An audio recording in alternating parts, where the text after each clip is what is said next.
ఇక breaking news చూస్తున్నాం. ఎగువ ప్రాంతాల్లో కురుస్తున్న భారీ వర్షాలకు ప్రకాశం బ్యారేజీకి వరద పోటెత్తుతోంది. దీంతో ప్రకాశం బ్యారేజీ నుంచి 3 లక్షల క్యూసెక్కుల నీటిని అధికారులు సముద్రంలోకి విడుదల చేస్తున్నారు. వరద ప్రవాహం పెరగడంతో సాగర్, పులిచింతల, ప్రకాశం బ్యారేజీకి వరద ప్రవాహం కొనసాగుతోంది. ఇక శ్రీశైలం నుంచి 3.82 లక్షల క్యూసెక్కుల నీటిని అధికారులు దిగువకు విడుదల చేస్తున్నారు. దీంతో నాగార్జున సాగర్ జలాశయానికి భారీగా వరద చేరుతోంది.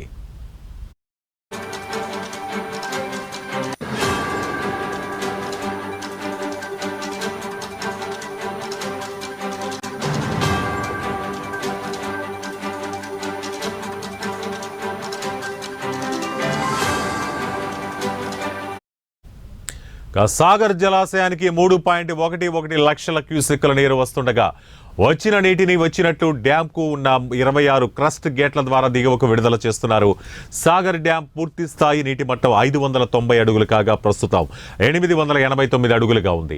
ఎగువ నుంచి పులిచింతలకు 2.65 లక్షల క్యూసెక్కుల నీరు వస్తుండగా 3.11 లక్షల క్యూసెక్కుల నీరు దిగువకు విడుదల చేస్తున్నారు.